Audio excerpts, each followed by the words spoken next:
किसान साथियों राम राम।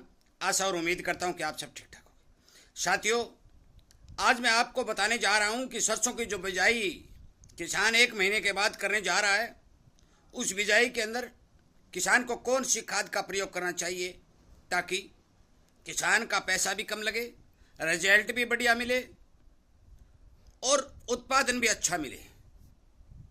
ये सारी की सारी बातें इस वीडियो में बताई जाएंगी। साथियों, वीडियो थोड़ा लंबा हो सकता है क्योंकि संपूर्ण बात को खोलकर बताना, एक एक बात समझाना किसान के लिए बहुत जरूरी बनता है। इसीलिए आपको हर एक बात पर प्रकाश डाल के उदाहरण सहित बताया जाएगा कि आप इस खाद का यदि इस्तेमाल करेंगे तो आपको फायदा, अच्छा फायदा देखने को मिलेगा। और इसीलिए कहता हूं कि बहुत से किसान मेरे द्वारा बताई गई बातों पर अमल करके आगे बढ़ रहे हैं। उन्हें पैसा भी उनका बच रहा है, उनका प्रोडक्शन भी बढ़ रहा है और फसल भी अच्छी चल रही है। आप सभी से भी निवेदन है कि आप इन बातों पर ध्यान दें, अपना पैसा बचाएं और प्रोडक्शन बढ़ाएं ताकि किसान को खुशहाल बनाया जाए। और ये चैनल जो जागरूकता अभियान के रूप में चलाया जा रहा है, इसका एक ही मकसद है कि किसान को ठीक समय पर संपूर्ण और सही जानकारी मिलती रहे ताकि किसान को नुकसान न हो।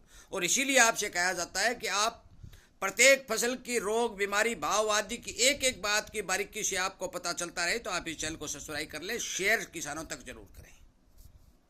साथियों, सबसे पहले तो मैं एक बात बता देना चाहता हूं कि सरसों की बिजाई का समय नजदीक आ रहा है। आपके इर्द गिर्द के संपूर्ण एरिया में एक नाम से आएगा, भाई बायो ले लो, भाई जैविक खाद ले लो, भाई ये कर, भाई ले और चाहे ना लियो।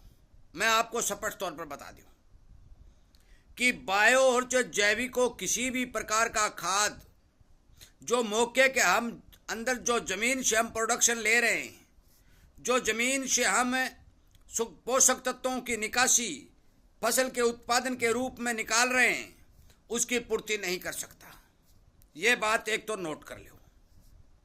जेब कटवाओ तो आपकी मर्जी, नहीं कटवाओ तो आपकी मर्जी, क्योंकि जो सामान हम जिस चीज से निकालेंगे भाई उसकी पूर्ति उसके अंदर करनी पड़ेगी।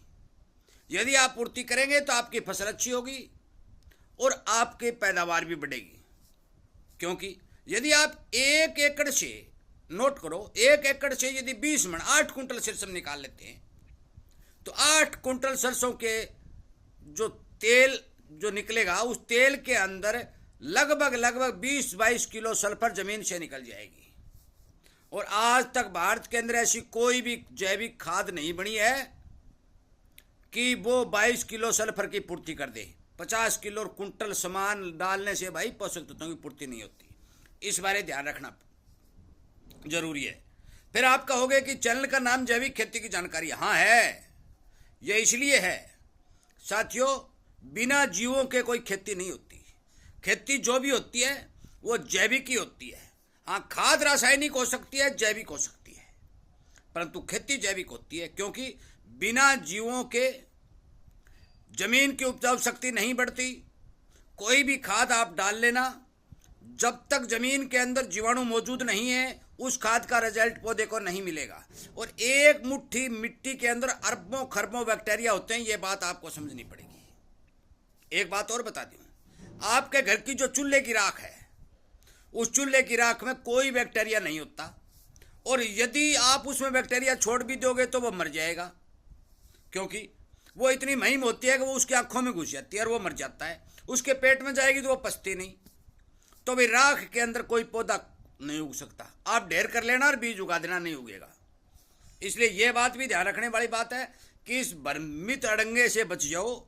जैविक खेती, फलानी खेती, भाई सारी खेती जैविक होती है, बात है साफ। कोई मानो या ना मानो, ये तो बात है आपके लिए। जो भ्रम फैलाए जा रहे हैं, जो गांव-गांव में जो आपके किसान के बेटे हैं, जो किसान को लूटने के लिए रजिस्टर लेकर के घूमेंगे कि ये ले लो, ये ले लो, भाई उसके बच के रहना।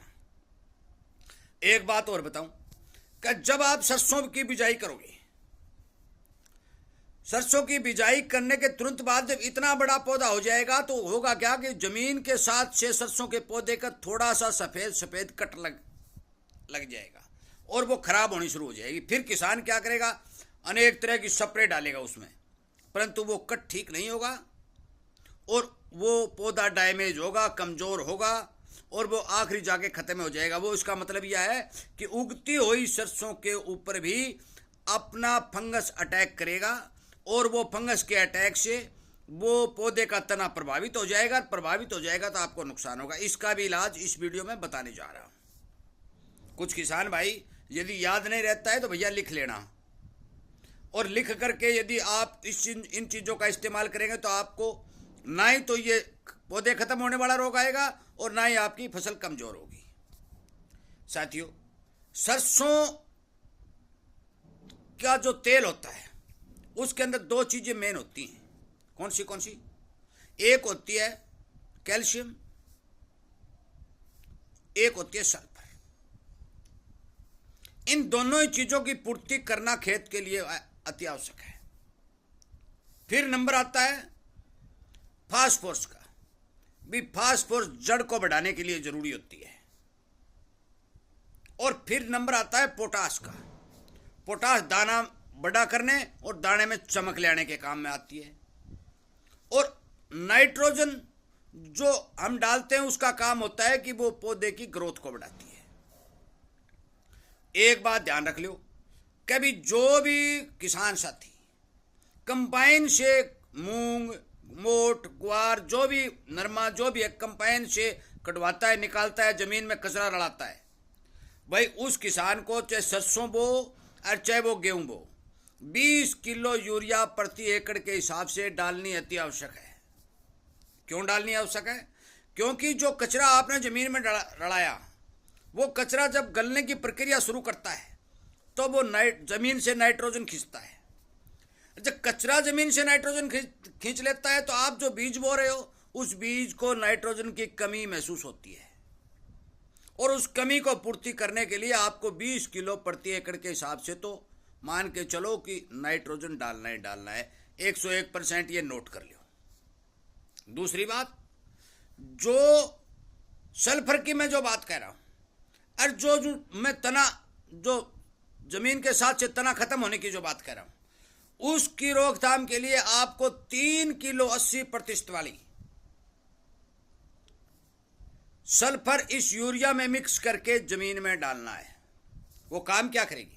वो एक तो आपकी जमीन की सल्फर की पूर्ति करेगी और दूसरा वो कंटैक्ट फंगीसाइड का काम करेगी, जो आपकी जमीन के अंदर ऑलरेडी जो फंगस है उसको खत्म करने का काम वो 80% वाली सल्फर करेगी।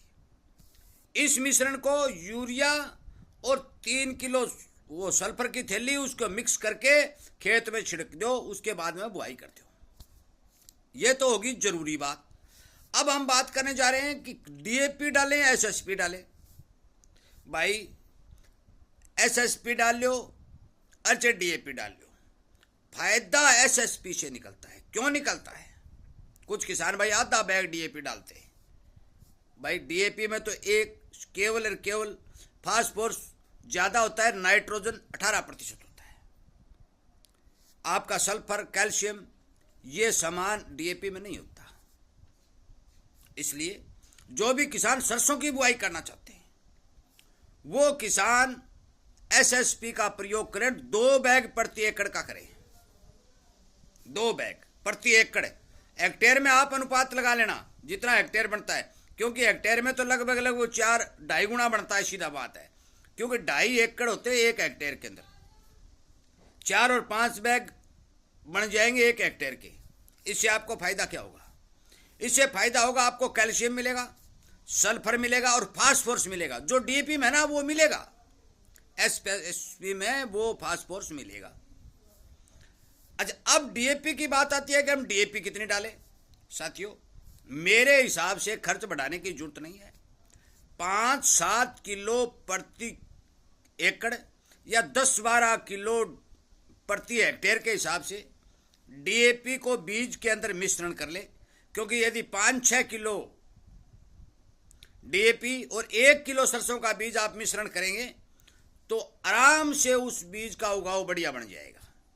इसका कारण यह होगा कि जो पौधे को उगते समय फास्फोरस की जरूरत होती है, जो उगते समय नाइट्रोजन की जरूरत होती है, डीएपी के अंदर नाइट्रोजन नाइट्रेट के रूप में दी होती है, जिसके कारण, और फास्फोरस भी घुलनशील रूप में दी होती है। तो छोटे पौधे को थोड़ी सी फास्फोरस और थोड़ी सी नाइट्रोजन की जरूरत पड़ती है। वो मामूली से पोषक तत्वों की जरूरत है। वो मामूली से पोषक तत्व मौके के ऊपर उगते समय पौधे को आप जो 5-7 किलो डीएपी मिला रहे हैं उससे प्राप्त हो जाएंगे और पौधा चलने लग जाएगा। और जो ही थोड़ी पौधा ग्रोथ करेगा तो आपने जमीन में जो एसएसपी डाली है, जो नाइट्रोजन डाली है, जो सल्फर डाली है, वो 5-4 दिन में जब पौधा जड़ बढ़ाएगा तो वो मल्टीप्लाई होकर तैयार हो जाएगी, क्योंकि ऑलरेडी आपकी जमीन के अंदर जो जीवाणु है वो उसकी सारी फॉर्म को तोड़ के जमीन में तैयार कर देंगे। और तैयार कर देंगे तो पौधा जो जो जड़ बढ़ाएगा, जो जो वो पोषक तत्व उसको मिलते रहेंगे और पौधे की ग्रोथ स्पीड होती चलती रहेगी। एक बात ये लियो। दूसरी बात, एसएसपी आप डालोगे, सल्फर की मात्रा बढ़ाओगे, क्योंकि एसएसपी में जो पोषक तत्व होते हैं वो पोषक तत्व जिन जिन जमीनों में खारा पानी लग गया है उस खारे पानी को तोड़ने में भी वो काम आएंगे, परंतु डीएपी वाले नहीं आएंगे। नाइट्रोजन आप डाल रहे हो, यदि जमीन के अंदर भारी भरकम नमी है, आपका सारा खेत गीला पड़ा है, तो नाइट्रोजन और सल्फर का जो मिश्रण है वो उस पानी को सोखने का भी काम करेगा साथियों।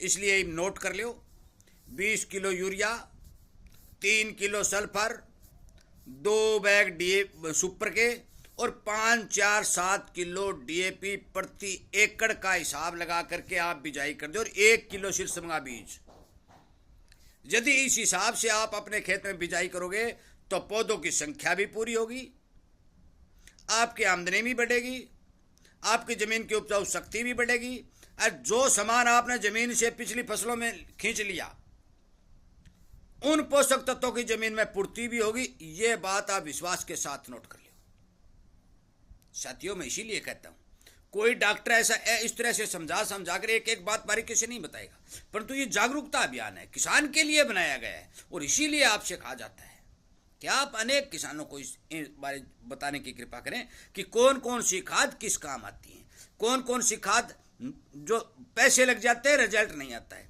एक बायो और जैविक खाद के ऊपर मैं अलग से वीडियो अपलोड करूंगा। मैं आपको बताऊंगा कि इन खादों के काम क्या हैं, वो पोषक तत्वों की पूर्ति करते हैं या जमीन में कार्बन बढ़ाते हैं या बैक्टीरिया बढ़ाते हैं। इन सब बातों के ऊपर एक वीडियो और बना करके आपके सामने पेश कर दिया जाएगा।